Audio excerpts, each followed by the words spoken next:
Ser Podcast. Despacho del señor Ser. Vale, o sea que han entrevistado a un muelle, ¿no? Sí, nos hacía gracia entrevistar al muelle de la cadena SER. Ya, claro. ¿Y eso que lleva colgando del cuello, eso es lo que creo que es? Sí, lo contamos en el anterior programa. Son... No, ya sé lo que es, no hace falta que me lo diga. Vale.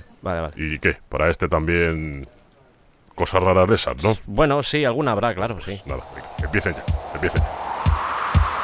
¡Bienvenidos al descampado!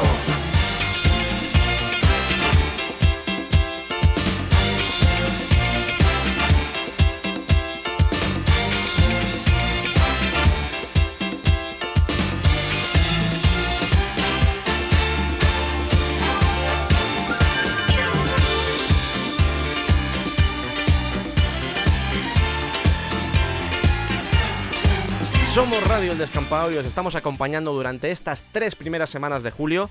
Nosotros lo estamos pasando fenomenal, hablando de historia, de música, de cine y también de radio, porque a veces hay que reivindicar este medio tan maravilloso, la radio. Esa cercanía, esa relación, esa conexión que se establece con los oyentes, eso es la radio. Y todos los que formamos parte de Radio El Descampado, pues es que hasta nuestro propio nombre lo dice. Marieta, Iván y yo hemos mamado radio desde niños y para nosotros es muy emocionante estar aquí compartiendo esta tarde de sábado con todos vosotros, contigo que estás escuchando esto. Y aunque ya los he mencionado, voy a dar la bienvenida a mi equipo, a mi querido equipo, porque esto igual parece que se hace solo, pero hay un esfuerzo notable detrás. Así que en primer lugar, Marieta Pobel, cómica, guionista, ¡Voz sexy! imitadora, mujer que hace cosas de reír. ¿Cómo está, Marieta? Estoy cósmica más que cómica. Sí. Comic Sans. Comic Sans, estás Comic Sans, Estoy ¿no? Comic Sans. Iván Martín, director del podcast Roma Eterna, que como su propio nombre indica, va sobre sumerios, además... ¡Voz sexy! Y, entre otras cosas, la voz que mece durante sus sueños a Andreu Buenafuente. Es que es fuerte, ¿Qué tal, Iván? ¿Cómo estás? Aquí estamos, soy el tercero en el matrimonio de Silvia Abril y Andreu. Nos vamos los tres a dormir, él se pone las cositas romanas y yo estoy contento de estar aquí otra vez e inquieto, porque a saber dónde me mandas hoy, la semana pasada estuve metido en una letrina llamada Bernard, que cuando tú firmas dices letrina al pasado, pues vámonos, pero hay que ir. Así que, Sergio, ¿dónde vamos hoy? Pues eso digo yo, a ver dónde vamos hoy. Recordad, por si no escuchasteis la anterior entrega, que enviamos a Iván al pasado, concretamente a la antigua Roma, y pasaron cosas. Pasaron cositas. Pasaron cositas. Y hablamos también de cositas apotropaicas. Apotropein, apotrepein. Yo no iba a repetir el chiste, Marieta, pero bueno, ya que lo has sacado tú, apotrepí, apotrepén. Por cierto, ¿os han dicho muchas cosas del programa anterior? ¿Algún tipo de, no sé, comentario? ¿Habéis notado que un poquito de amor? O... Pues la verdad es que he recibido bastantes comentarios muy bonitos, con muy buena acogida, de familiares, amigos y también pues la gente muy bonita en Twitter, Sí. en las redes sociales. El cariño ha sido increíble. Nos hemos sentido avasallados un poquito, la verdad. Porque aparte de familia, aparte de los amigos, en las redes sociales, había un comentario que me hizo mucha ilusión diciendo que escuchar el programa de la semana pasada era como condensar 5 años de podcast en un programa de radio. De eso se trataba al final, de coger la forma en la que trabajamos en el podcast, la manera de contar las cosas, la comedia, pero todo eso con el tamiz del lenguaje radiofónico. Eso es. Bueno, hecha esta introducción, creo que todos sabemos lo que va a suceder a continuación, sobre todo Iván. Vamos a ver a dónde le mandamos en esta ocasión.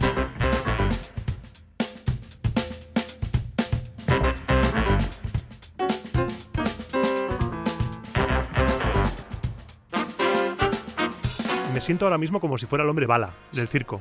Pues un poco sí.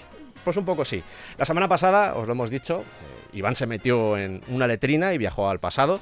Y como nos gusta innovar, hemos adquirido el último invento en lo que a viajes en el tiempo se refiere. Ajá. Es esta enorme máquina que ves aquí, además en la pegatina viene todo explicado, pone artificio tecnológico que desafía las leyes de la física conocida con una presentación novedosa que se adapta a aquellos viajeros en el tiempo que desean vivir una experiencia sin límite. Pues yo veo una hormigonera. Pues yo también la veo, Iván. Es una hormigonera. Es una Ya. hormigonera, sí. Pero con ella puedes viajar en el tiempo, o sea... Ya. Además tiene luces, tiene botones... Ya.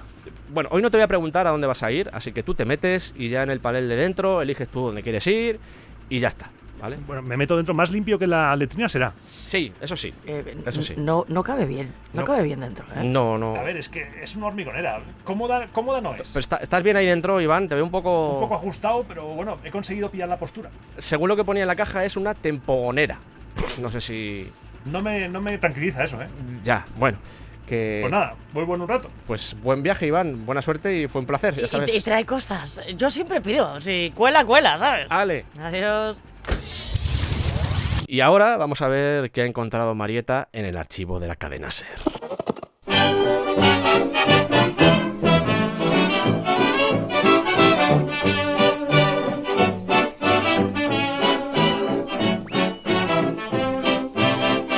Marieta, veo que la mesa está llena de bobinas, cintas, cartuchos Pues sí, porque la semana pasada os traje radioteatros y radionovelas. y un armario también. Sí, y un armario. Y un armario, el famoso armario de los ruidos de la cadena SER. Sí. Si no lo habéis escuchado, está en la web de la SER en formato podcast. Y os hablé de las compañías de actores que se creaban en la radio. Sí. Del Teatro del Aire, Sí, por sí, ejemplo. Sí, sí. Pero yo me hice la pregunta. Ay, ¿qué pregunta te hiciste, Marieta? No tengas miedo. Me has asustado. ¿Había contenido infantil en la radio? Uy, esto suena interesante. ¿Te gustan los cuentos, Sergio? Me gustan los cuentos, Marieta, pero... Pues mira lo que te traigo. A ver. Voy a contaros, amigos, la historia de Marcelina, que aun con nombre de mujer, era una astuta gallina. Todas las mañanas, apenas amanecía, Marcelina cruzaba el corral seguida de sus polluelos. Buenos días, don Caifás. ¿Qué tal siguen sus perrillos? Mucho mejor, doña Marcelina. Les he puesto la perramicina y están muy majos. Esto pertenece a los cuentos infantiles que se emitían en Radio Madrid durante la década de los 50.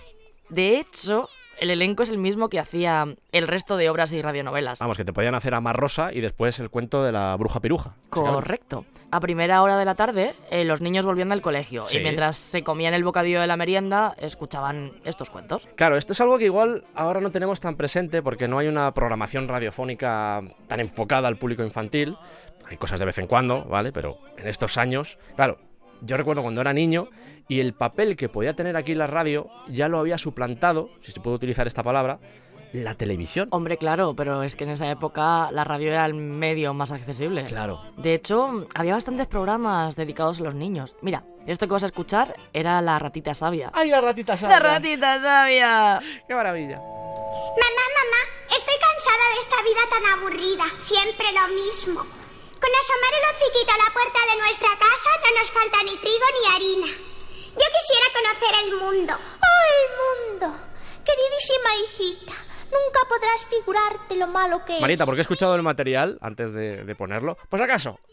No por falta de confianza, pero por si acaso. ¿vale? Moderada quizás también. Sí, también confianza moderada.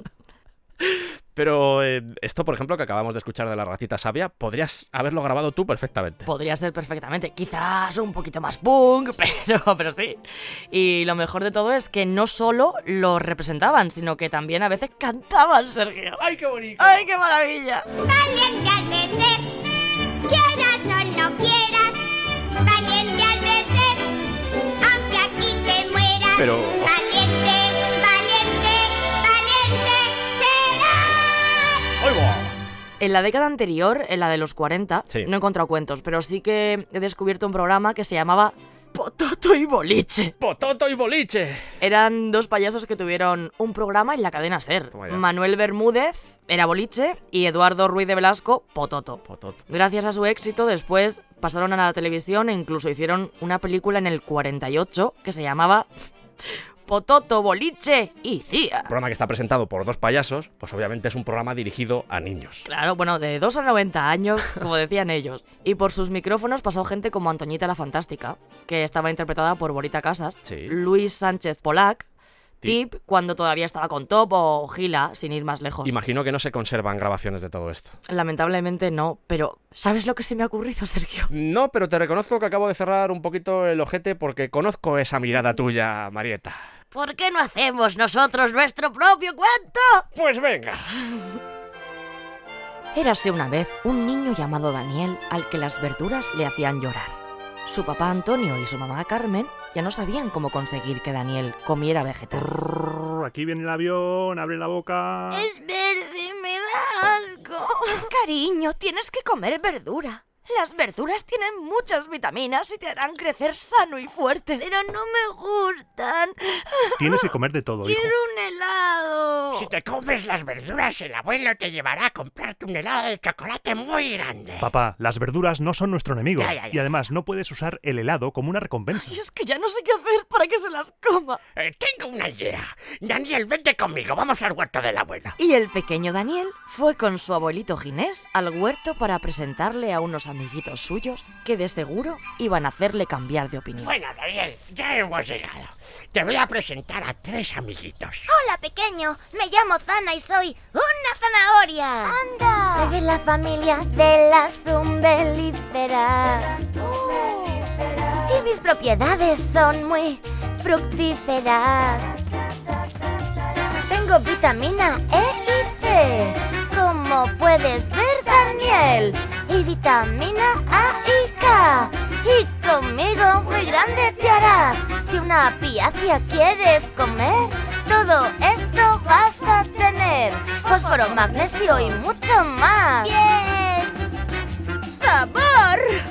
Tengo un sinfín de propiedades y por eso soy la reina de los Ya vegetales. está la importante. Daniel, este es bro y no soporta que otras verduras tengamos el protagonismo. Hola, Daniel, soy un brócoli y estoy muy enfadado y muy triste. ¿Por qué estás muy enfadado y muy triste? Porque soy un vegetal muy completo y competente, ¡Sí! pero casi ningún niño me quiere tener enfrente. Siempre espero que recuerden, fortalezco el corazón. Pero dicen eres verde porque nadie quiere a bro.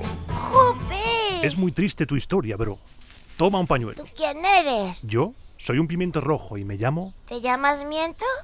Ambrosio. Totalmente inesperado, la verdad, totalmente inesperado. Soy un pimiento rojo y no me sonrojo. ¡Muy bien!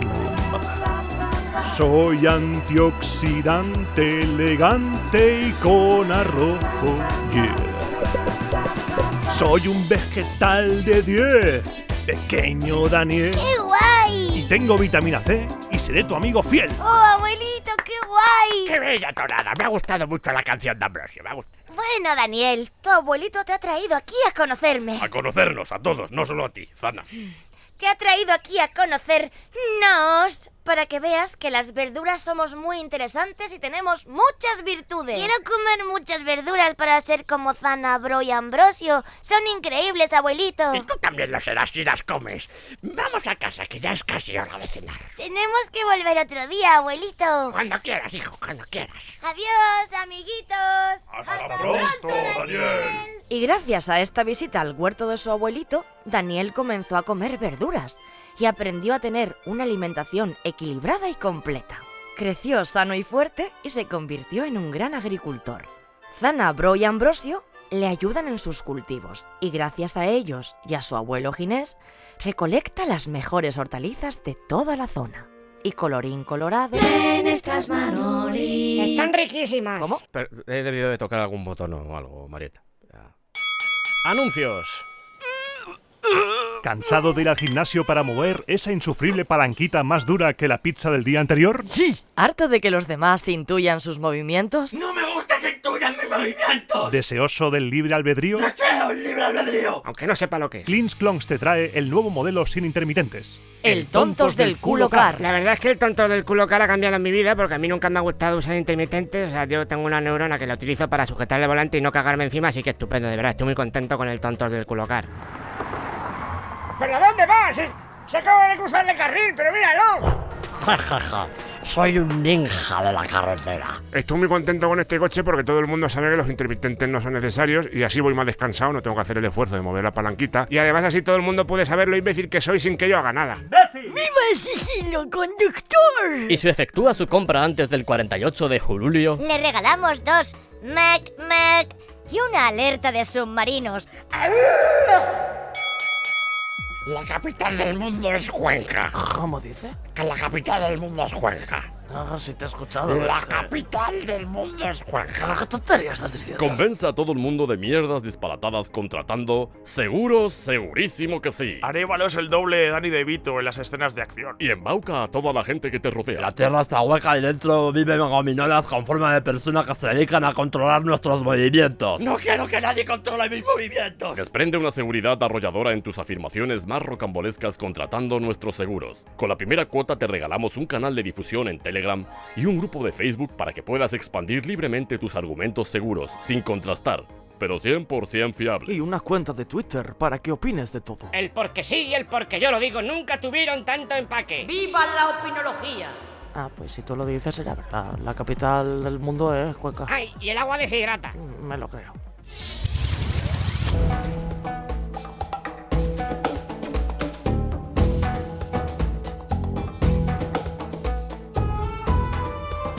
Iván, ¿qué tal? Bienvenido otra vez de vuelta. ¿Qué es eso que llevas en la mano? Veo que es un papiro o... No te vas a creer dónde he estado, Sergio. Miedo me das. ¿Te acuerdas tú de la broma que surgió en los programas que hicimos de Esparta y de la batalla de las Termópilas? Sí. Esa de Heródoto, al que llamamos Herodotolkien porque se inventaba la mayoría de cosas. Me acuerdo. Pues he cogido la hormigonera y en un inesperado giro de los acontecimientos me ha llevado a la Grecia clásica y me he plantado en su casa. ¿En la de Heródoto? Sí, el mismo. He estado en casa del que está considerado padre de la historiografía. ¿Y el papiro entonces es de...? No me digas no. Te cuento. Iván. Han pasado cosas, Sergio. Es que yo he aparecido con la hormigonera en su casa, que no se ha dado cuenta de que estaba ahí. O sea, una hormigonera en tu casa en pleno siglo V y no te has enterado. He visto que estaba escribiendo algo, me he acercado, así sigilosamente, en plan ninja, y he visto que estaba escribiendo que el ejército persa estaba compuesto por casi 2 millones de soldados. Me ha entrado la sabrosura vengadora, me he ofuscado, he dejado de ver, ha habido un momento que he perdido conciencia, he cogido el papiro diciéndole ¡trae para acá! Me he metido corriendo a la hormigonera y aquí estoy. ¿Me estás diciendo que le has robado un papiro a Heródoto, Iván? Hombre, robar es una palabra muy fea. Pero... yo prefiero llamarlo transacción inesperada. No te ha visto nadie ni nada, ¿no? Nadie. Vale. He sido un ninja perfecto, con hormigonera, pero perfecto. También es verdad que lo de los 2 millones igual es un poco exagerado. Hemos hablado de esto muchas veces ya en el podcast, Iván, cuando hicimos esos especiales que has mencionado, hablamos de ello. Pero creo que las estimaciones actuales rondan los 300.000 efectivos. Y sinceramente a mí ya me parecen muchos porque mover y trasladar a esa cantidad ingente de personas era una auténtica salvajada. Porque había que alimentarlas, había que cuidarlas. La logística. La y de logística ahí mi era calentada. Sí. Me he calentado porque escribe eso y se queda tan ancho. Pero ahora ya otra vez aquí, con más calma, hay que ser justos también, hay que decirlo todo. Porque además él ya iba dejando pistas de que no debíamos creernos todo lo que nos decía. En su obra hay un momento en el que podemos leer: si yo me veo en el deber de referir lo que se cuenta, no me siento obligado a creérmelo todo a rajatabla. Abre paréntesis y dice: y que esta afirmación se aplique a la totalidad de mi obra. Cierra paréntesis y yo me lo imagino diciendo guiño, guiño, codazo, codazo. La conclusión es clara. No debemos creernos a rajatabla todo lo que vemos por escrito. Eso es. Que algo esté escrito por un señor que vivió hace más de 2000 años no significa que sea cierto. El esquema no es a más antiguo más verdad. Que igual lo que lees, además, no lo escribió él. Es posible que lo escribiera otra persona cientos de años después. Pero eso ya es otro cantar. Apúntatelo por si nos dan más programas, Iván. Bien, con confianza.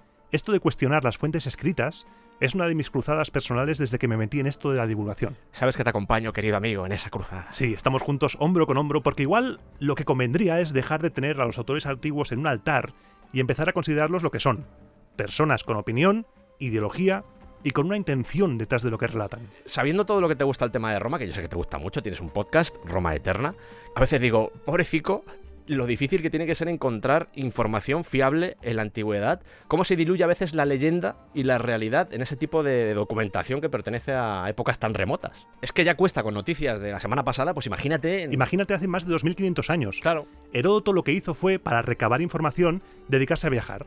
Y a lo largo de los viajes lo que hizo fue recopilar todo lo que encontraba, desde fuentes epigráficas a testimonios orales. También cogía información de poetas.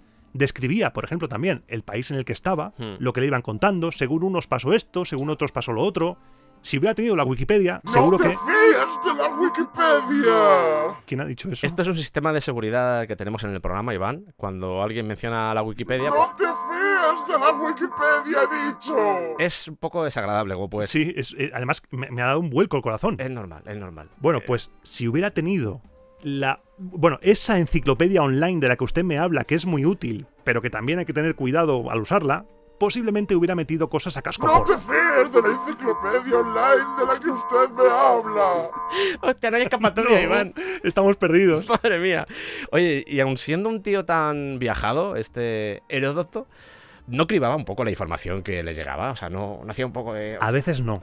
Eso es algo que le acarreó muchas críticas de gente como, por ejemplo, Tucídides o Dionisio de Halicarnaso, que lo que se dedicaba era a meter todo lo que iba pillando sin analizar ni nada. Heródoto, que te gusta mucho inventar cosas. Pero vamos, que estamos hablando de los albores de la historiografía. Es normal que hubiera algunas lagunas en la metodología. Y que tampoco es por eximirle, pero al final él estaba relatando lo que veía o lo que le contaban y era una especie de canalizador. Le estamos echando la culpa a Heródoto, pero es posible que el problema esté en aquellos que lo toman como algo verídico. Él te avisaba, él estaba avisando de que no te lo tomes 100% al pie de la letra. Claro. Si iba por los pueblos y le contaban historias, el tío decía, yo no voy a molestar en saber si esto es verdad o mentira, pero en el fondo, más que la realidad, lo que estaba captando era la cultura Claro, de los porque lugares. hay muchos autores antiguos, como Heródoto, por ejemplo, que te dicen cosas, pero muchas veces te dicen, y esto no me lo creo mucho, me lo han contado. Claro. El problema es quién se lo cree después. Claro. Porque él lo único que hace es describir hechos. Claro. No los analiza.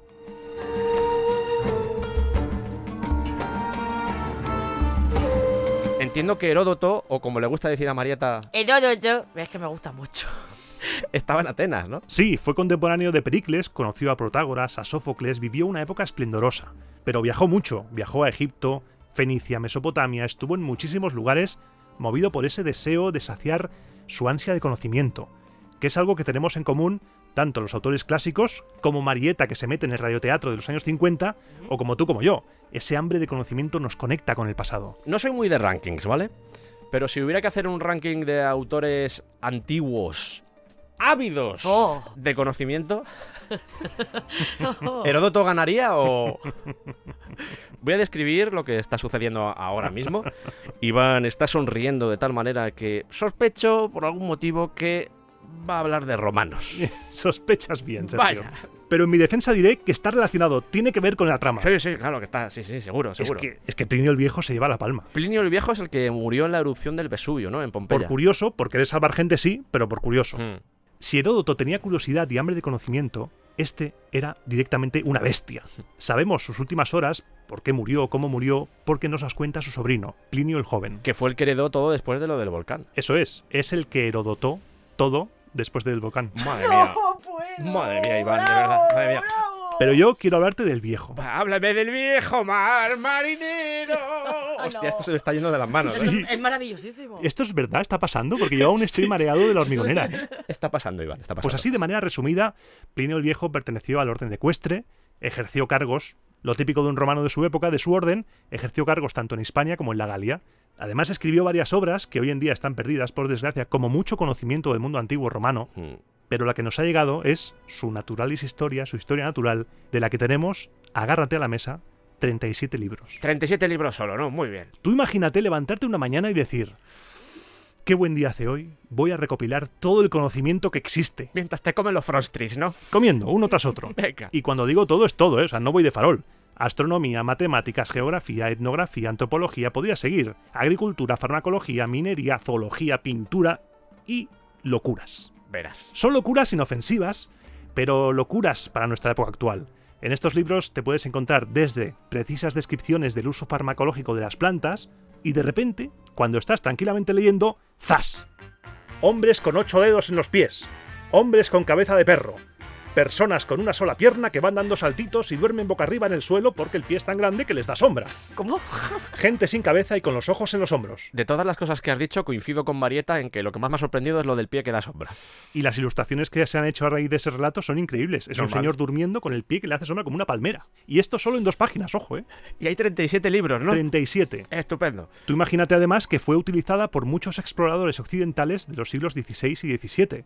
Que claro, habiendo leído eso, a saber lo que se pensaban que iban a encontrarse por el mundo. Es que eso ha pasado mucho y yo creo que invita a una pequeña reflexión sobre las cosas que nos llegan desde el pasado. Porque al final, en este tipo de casos, si te fijas, lo que termina decantando la balanza es el empirismo. Es decir, las cosas que escribía, por ejemplo, Plinio el Viejo, el señor con 12 cabezas con pie de anguila, este señor. Pues igual era una leyenda que había recabado en alguna aldea perdida, se la habían contado, el tío había dicho, bueno, pues la escribo. Eso se convirtió durante años en creencia pero con el paso del tiempo, ese empirismo al final, en forma de ciencia, ha demostrado que no es real. Pero no siempre pasa esto. No siempre. El problema es que no siempre podemos utilizar el empirismo. Y cuando no lo podemos utilizar, yo, por ejemplo, o tú, cuando estamos hablando de algo del pasado, tenemos que recurrir a otras disciplinas, como la arqueología. Es que esto de las leyendas trascendiendo a las diferentes culturas me recuerda mucho, por ejemplo, a lo de las vaginas dentadas que puedes encontrar en diferentes civilizaciones antiguas, que era una cosa que se extendía simplemente para crear y generar un rechazo ante las mujeres. Ese tipo de historias que trascienden y que se conectan entre diferentes culturas es algo que a mí me fascina, como por ejemplo los vampiros. Sí. Leí una vez en redes sociales que el vampiro es ese señor blanquito que vive en un castillo. No, hay historias de vampiros en todas las culturas del mundo. Es que, por ejemplo, el que ha llegado a nosotros es el Strigoi, el clásico, que es el rumano, pero como tú bien dices, la sangre es un componente muy importante, al final es un símbolo vital y la podemos encontrar en diferentes civilizaciones. ¿Y cómo les has llamado? Strigoi. Strogonov. Muy rico. Pues esto me recuerda, os va a hacer mucha gracia, porque los antiguos romanos creían en una criatura llamada Estrige, que es el origen de los vampiros en esta zona del mundo. Vaya. Era un bicho alado que se comía a los recién nacidos casi. O sea que ese miedo, esa sangre, ese alimento, son historias que se comparten. Por eso mismo, la moraleja de hoy, de la historia que ha comenzado con esa transacción inesperada... Un robo, Iván, dilo claro. Asume tus consecuencias. Has robado a Heródoto, como dice Marieta... Heródoto. O sea, la has robado. No me voy a bajar de este burro. Es un intercambio de bienes por sorpresa. Bueno. La moraleja es que las fuentes escritas son muy útiles, sí, pero siempre se han de leer de manera crítica y sin creerse todo lo que cuentan. Porque la historia, como dice el libro de Puto Miquel, la historia no es lo que es, sino la que te cuentan.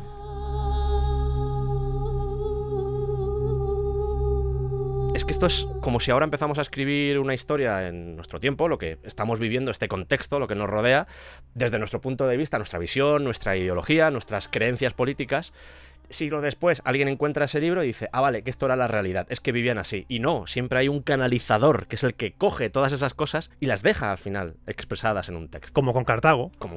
Todo lo que leemos sobre ellos en fuentes romanas será imparcial. Iván, te vuelvan a llamar otra vez. ¿Otra vez? Ya pasó esto en el anterior episodio. Sí, deberías. Además, no quiero comentar nada del tono de móvil que tienes. Que sí, la verdad. Es que le tengo cariño. No quiero entrar ahí. Pero es que además, esto no son números. Esto son runas. ¿Sí? Ha colgado. Bueno, como hemos estado tanto rato, voy a volver a llamar. Sí, llama a ver. Hola, Torbio. La pequeña Volva al aparato. Hola, buenas. He recibido una llamada de este número. Ahora no te puedo atender. Estoy muy ocupada haciendo cosas de Volva. Llámame en otro momento. Sergio. Iván. Nos han encontrado. Ha llegado el momento entonces, Iván. Debo viajar a la era vikinga para saldar cuentas pendientes. Así es.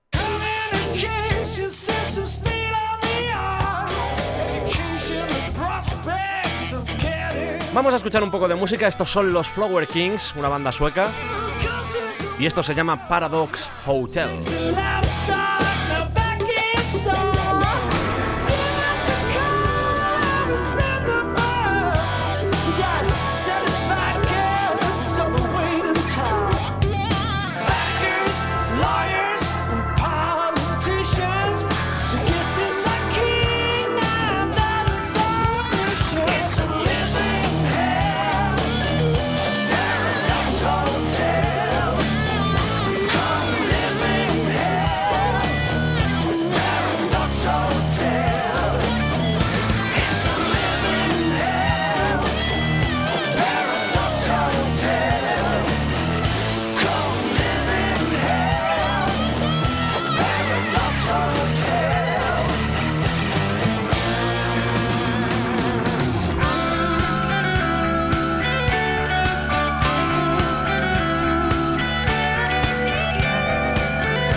La semana pasada estuvimos entrevistando al muelle de la cadena SER. Estoy por aquí. ¿Vale? Bueno, si quiere algo me lo dice. Vale. Bueno, sí, esta semana hemos decidido que era buena idea entrevistar al código... ¿Se la di yo? Sí. Sí, me la dio usted, sí. Que era buena idea traer al código Morse del carrusel deportivo. Pues es que no me apetece nada hacer esta entrevista. O sea, no me apetece nada. Me han sacado de mis vacaciones... O sea, deseando que acabe el fútbol y tengo que venir en pleno julio a la radio. La madre que me parió, de verdad. O sea, la madre que me parió. Hola, ¿qué tal? Hola, pero... ¿Usted es el pitido del carrusel deportivo? Pues no me ve cara de pitido del carrusel deportivo. Hombre, pues no sé qué decirle, la verdad. Pero hombre, no se ría, joder, que no queda serio entonces. Uf, no se lo siento, perdón. Le estoy viendo dudar, ¿eh? Sí, le veo cara de pitido del carrusel deportivo. Ahora sí, ahora sí. Claro. Es que no me esperaba que tuviera la voz tan grave siendo un pitido, la verdad. No, esta es mi voz, esta es mi voz. Se parece mucho a la voz del muelle de la semana pasada, ¿no? Coincidencias, como trabajamos en la SER los dos, pues se nos pegan las voces al final. Ah, vale. No habla de igual. acuerdo. Bueno, la entrevista, ¿qué pasa? ¿Qué me quiere preguntar? ¿Qué quiere usted? ¿Qué quiere? ¿Por qué me mira así? ¿Qué quiere? Pues la semana pasada estuvo por aquí el muelle de la cadena SER. El Gong, sí, el Gong. Sí, el muelle. Y nos habló de usted. Bueno, yo podría contar cosas de él si no estuviera delante, claro. ¡Os estoy escuchando! Lo primero de todo, el pitido es un código Morse, ¿no? Sí, es un código Morse, sí. ¿Qué quiere decir? Trae croquetas. ¡Se lo dije! Pues yo pensaba que era gol. Ah, sí, pero no, es trae croquetas, sí. ¿En serio lleva 70 años sonando trae croquetas? Ay, por favor, no me lo recuerde, por favor, me lo recuerde. Mucho tiempo, ¿no? Mucho tiempo. No, es que no me las traen. Y estoy cansado de que no me las traigan. Llevo 70 años pidiendo croquetas y nadie me trae croquetas. Vale. O sea, oye, la gracia está de que me llamo Francisco, digo Morse, esto no... No, esa mejor no la hacemos. Esa mejor Vale, no. la tacho. Un momento. Le tengo que preguntar cómo acabó trabajando de pitido. Me interesa mucho. Yo es que de niño estallaba vasos. Me gustaba mucho. Ah, por la voz, porque era muy aguda. No, porque escupía mucho al hablar, escupía muchísimo. Ya. Luego me metí en un barco mercante como código Morse, trabajando como código Morse, y poco a poco fui escalando, después en la NASA, después... ¿Quién más usa código Morse? Porque ahora mismo no me ha pillado un poco así. Pues no sé, en aviación, en submarinos... En aviación, en submarinos también. Sí. Y al final pues terminé aquí en la cadena SER, que yo cada vez que hago el pitido. O sea, no es que esté grabado, yo siempre el pitido lo hago de forma natural, yo estoy aquí haciendo el pitido. O sea, no... Ya. Y encantado, ¿eh? Aunque también hay mucho gol, también se lo digo, hay mucho gol, todos los fines de semana hay demasiado. Yo creo que hay demasiado gol. Es que son muchos goles, sí. Son Que muchos luego goles. llego a casa y suena así. ¿Quiere que le diga cosas en Morse? Pues oye, sí, estaría bien, sí. Me hace ilusión. ¿Qué quiere que diga? A ver, dígame. Pues no sé, cepillo de dientes, por ejemplo. Vale. Me ha sonado un poco parecido a... Dígame otra palabra. Ascensor, otra palabra. Sí, ascensor. Yo diría que es el mismo pitido todo el rato, ¿eh? Tampoco quiero faltarle al respeto, pero... Es que no me sé más. Ya. ¿Puedo cantar una canción? Sí, ya está entrando la música, sí, yo lo sé, no pasa nada. No me había dado cuenta. Venga, cante lo que quiera. Que además, como tengo dos voces, puedo hacer como si fueran dos personas cantando. Bien. Ya verá. Venga. Llevo años pidiendo croquetas. Si no me hacen caso, me da por llorar. Si hay gol yo pito, ya sea en las gaunas. Ya sea en tercera regional. ¡Ay, por favor! Datum de boletus, cocido jamón. ¡Ay, por favor! ¡Dueto! Código Morse. Pero como ha hecho las dos a Lo la... mejor es no preguntarlo. Ya. De verdad. Una cosa, ¿usted podría hablar con el carrusel deportivo para que se pase por aquí? El carrusel, dice. Sí, el deportivo, sí.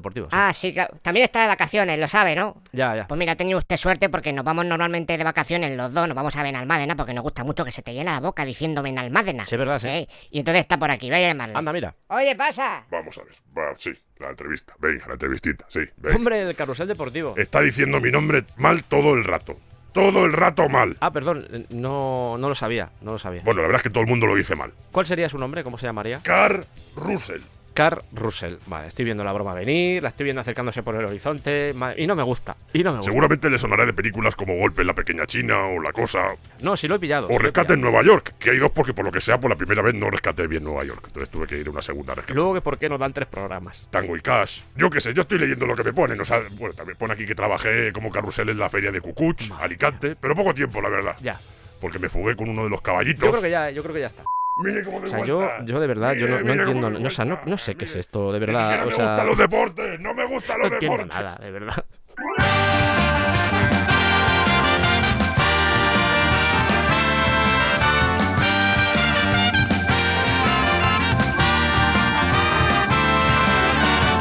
Y vamos con el minuto de relleno. Hoy, ornitorrincos. Los ornitorrincos son mamíferos semiacuáticos y carnívoros que se pueden encontrar en el este de Australia y de Tasmania y tienen algunas particularidades, además de las obvias. En primer lugar, las hembras tienen 2 ovarios, pero como en las aves, solo el izquierdo es funcional. Ponen de 1 a 3 huevos que incuban entre 10 y 14 días, no tienen pezones, pero sí zonas donde las glándulas mamarias excretan la leche. Sí, esto es raro, pero es así, es como si la sudaran. Son monotremas, es decir, tienen un solo agujero que se llama cloaca y ahí desembocan el aparato reproductor, el urinario y el digestivo. Todo pasa por ahí.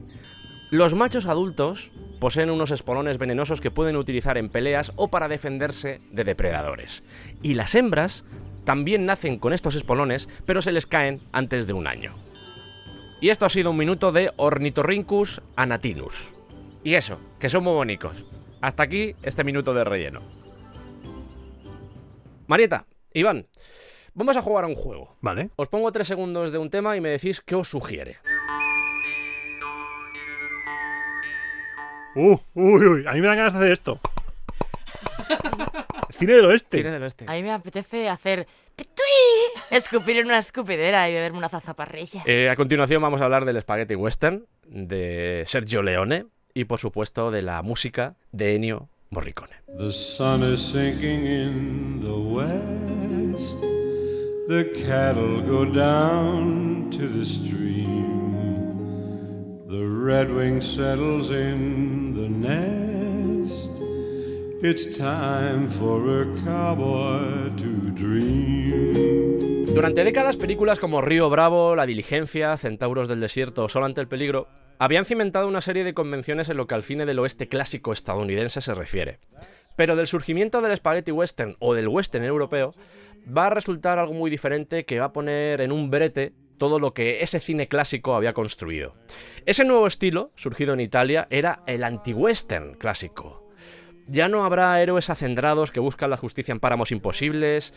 Este género, este nuevo western, va a ser crudo, arenoso, sudoroso, con un sol que te quema la piel, con unos personajes que lo único que quieren es sobrevivir a cualquier precio, y con un factor primordial para entender todo, con unos presupuestos más bien escasos.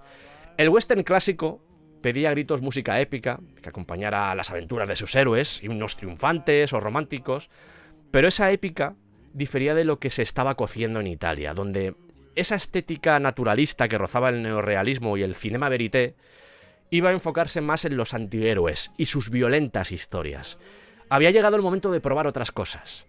Y aquí es donde entran Sergio Leone y Ennio Morricone.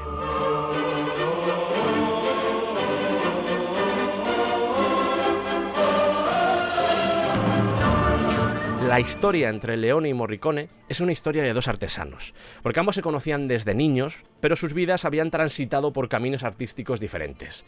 Sergio lleva años trabajando como ayudante de dirección y ha dirigido su primera película, El Coloso de Rodas, 1961.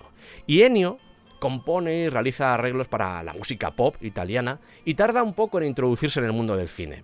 ¿Cuál va a ser su primera banda sonora? Il Federale. ¿Y sabéis cuándo? También en 1961. Ambos tienen 33 años y esta será una de las muchas coincidencias.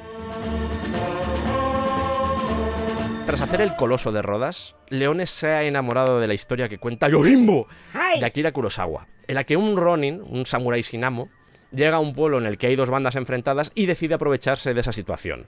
¿Por qué no llevamos todo esto al oeste? Y así nacerá Por un puñado de dólares.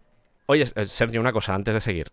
¿Vas a pagarle los derechos a Kurosawa por hacer la película? No, pues es un homenaje, ¿no? ¿Para qué voy a pagar los derechos? Un homenaje, no, derechos no. Yojimbo, yo no sé de qué me habla Yojimbo. Es una película Yojimbo, Kurosawa, ¿eso qué es? ¿Qué idioma es ese? No lo conozco. Cuénteme más. ¿No es un poco robo? Yo diría que no, es una transacción inesperada.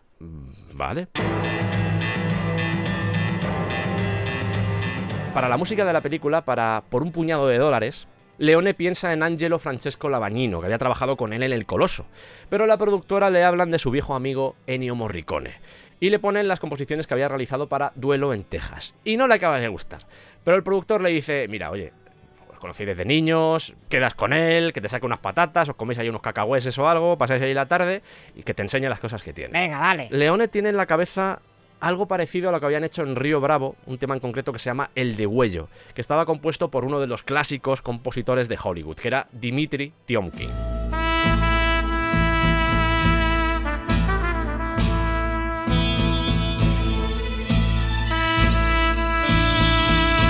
Pero Morricone le pone un disco que había hecho en 1962 junto a un barítono californiano que vivía en Roma llamado Peter Tevis. Concretamente una versión del tema de Woody Guthrie que se llamaba Pastures of Plenty, los pastos de la abundancia. Well, I've wandered all over your green growing land, and wherever your crops are, I'll lend you my hand. Leone lo ve claro, en cuanto la escucha dice, quiero esto para mi película, pero en vez de voz, usemos silbido.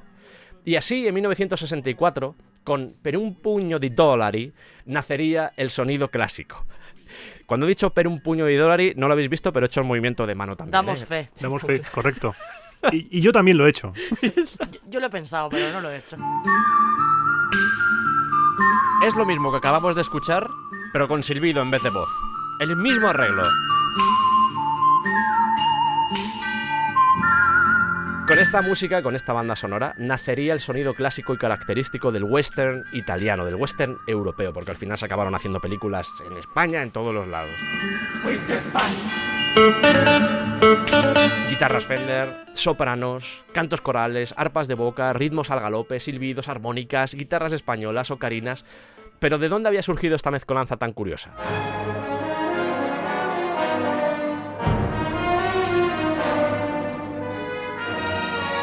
La primera influencia, que es la que estamos escuchando, es la más evidente, son las bandas sonoras que se habían estado realizando en Estados Unidos durante años, como esta que suena, compuesta también por Dimitri Tiomkin, para Solo ante el peligro. Eso sí, Morricone va a introducir una serie de elementos que pertenecen tanto a la música de vanguardia como al jazz, usando estructuras no usuales.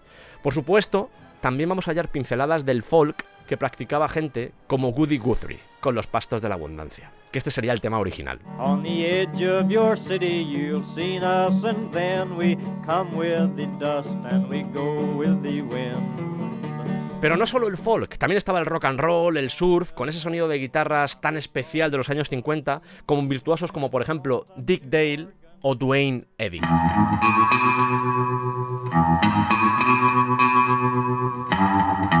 A Duane Eddy se le conocía con el sobrenombre de Twang Bar King. Eso del twang al final era el sonido nasal que tenían las guitarras y que a poco que escuchéis música de esta época os daréis cuenta de que las guitarras pues tenían ese sonido tan característico. Eso es. Por no hablar de las bandas que tocaban éxitos instrumentales como The Ventures o The Shadows, que tenían ese tema, yo creo que esto lo habéis escuchado alguna vez, que es el tema Apache.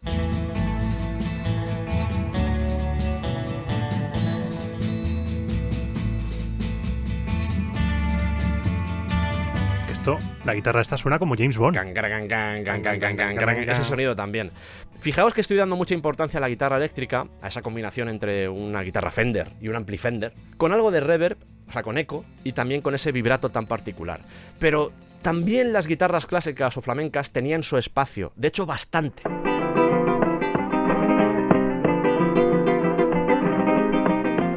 Farruca de Carlos Montoya. Incluso el fado de autoras como Amalia Rodríguez o la misma música que podía venir de México en forma de baladas o rancheras.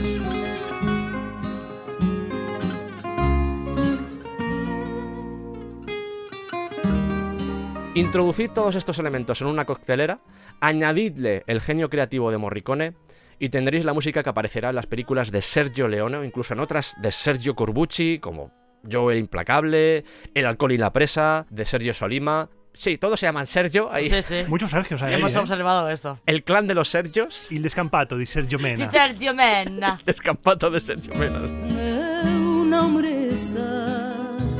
Al final Morricone era consciente del relato que quería contar con su música. En el anterior episodio hablamos, por ejemplo, de Hitchcock y de Herman. Aquí es un poco similar también.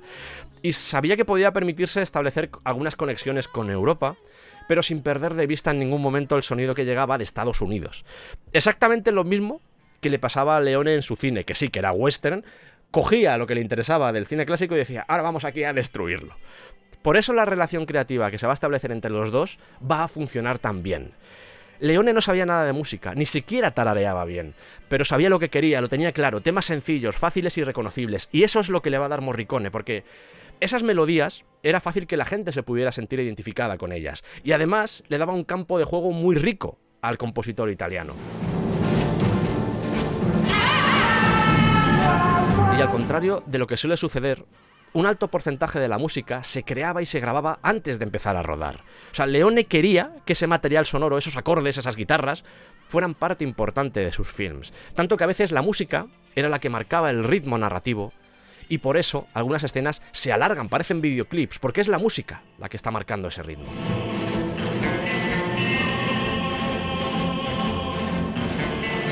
La semana pasada acabo de hacer referencia a ello, os hablé de Herman y de Hitchcock, y aquí, aunque sea un género distinto, también se produce esa simbiosis, esa comunicación, esa mutua inspiración constante entre película y sonido. Y seguro que tenéis en mente algunas de las secuencias más clásicas del cine de Leone, sobre todo si os gusta, Y es muy posible que algunas de esas secuencias se basen en las miradas. A Leone le encantaba captar la expresividad de los rostros, hacía esos zooms hacia las caras para ver las reacciones, y la música de Morricone, en esos casos, era la compañera ideal.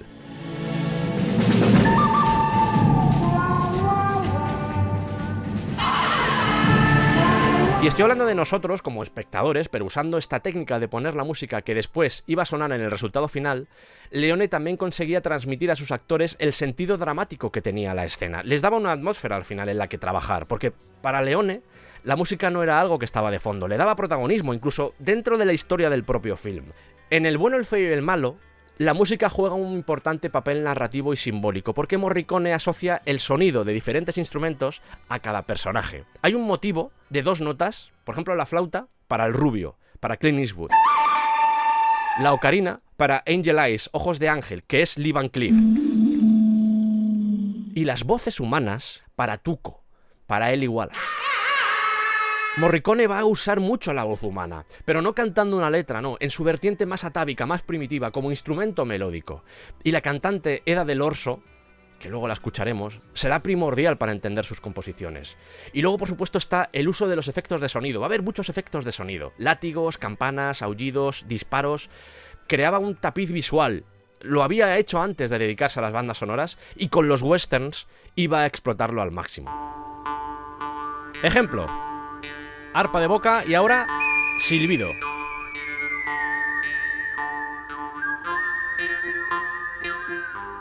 Si avanzamos un poco, entra la percusión y una ocarina. Campana tubular por el canal derecho. Ahí está. Entra la caja con el ritmo galopante. La campana otra vez. Ahora entran voces y un efecto de sonido por el canal izquierdo. La guitarra Fender respondida por la ocarina.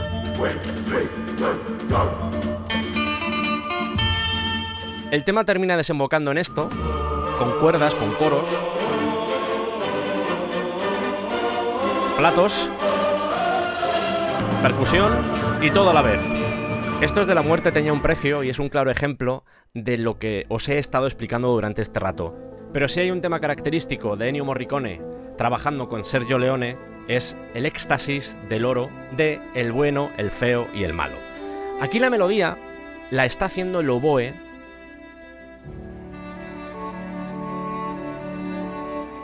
pero si avanzamos un poco, la melodía ha pasado a la voz de Eda Del Orso.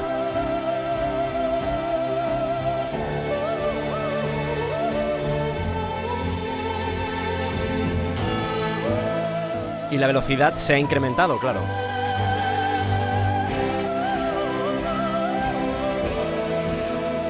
Y ahora la melodía la hacen las cuerdas.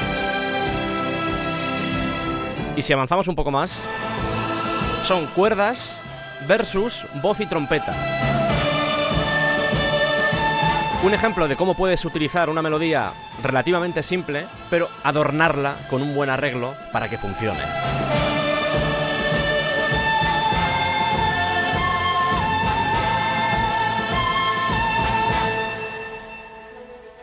Al igual que nos pasó con Psicosis, no había una intención de acompañar a las imágenes, sino de complementarlas. Y esto es importante. Vuelvo otra vez al tema del subtexto, de contarte la historia de otra forma.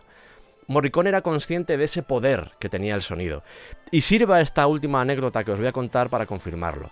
No sé si recordáis la escena que abre Hasta que llegó su hora, la de los mercenarios que están esperando a Charles Bronson en una estación de tren. Bueno, pues durante el rodaje, Morricone había compuesto una pieza para ese momento. Pero Leone decidió prescindir de la música, y el compositor italiano aceptó la decisión sin problema, porque el sonido de un molino, el zumbido de una mosca, el repiqueteo de un telégrafo, una gota que cae sobre un sombrero o el silencio de la espera constituían en sí mismas la mejor de las sinfonías para esa escena, y al final eso era lo que más importaba. ¿Quieres que le beses el teléfono? Ore, ¿quién quieres el canehana? Ore, ¿qué es que ni ore, hombre, qué es que la? Bueno, sí que le cago, no. Ore, ¿quién es que le canehana? ¿Qué idioma es este, Marieta? ¿Qué es esto? Este anuncio se nos ha colado aquí. No sé. Ah, espera, que tengo la versión subtitulada. A ver. Relojes Klensplens. Y no pierdas el tiempo. Yo creo que decían más cosas ahí, pero es que en realidad me da igual. Pues a mí también.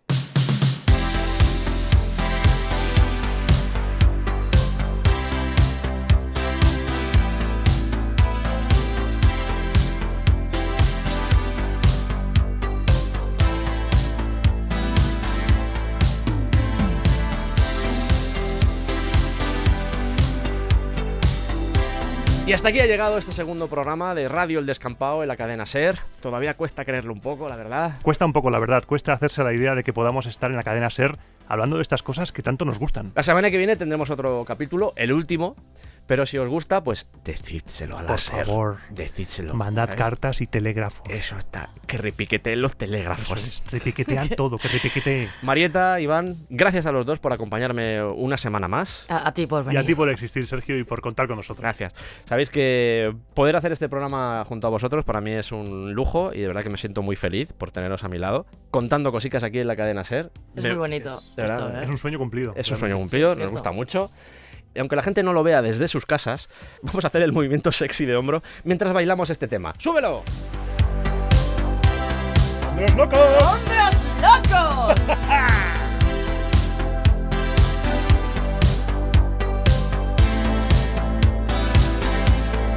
Y ahora viene el girito que nadie esperaba. Os voy a dejar con un tema de Frank Zappa, ¿vale? Vaya, nadie lo ha visto venir. 2 programas he tardado en ponerlo. Lo iba a meter la semana pasada, pero mira, he decidido esperar un poco, tampoco mucho, ¿vale? Pero no teníamos muchas oportunidades, también os tengo que decir. Eso es cierto, ¿eh? Este tema es uno de mis favoritos de Frank Zappa, pertenece al disco One Size Fits All de 1975 y se llama Andy.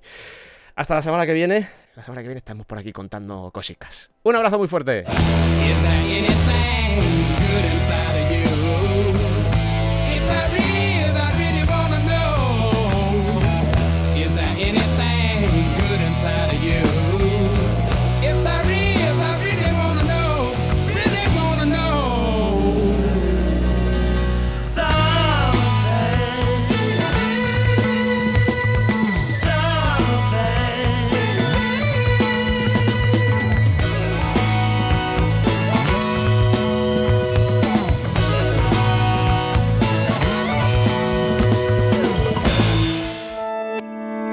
Cadena SER. La radio.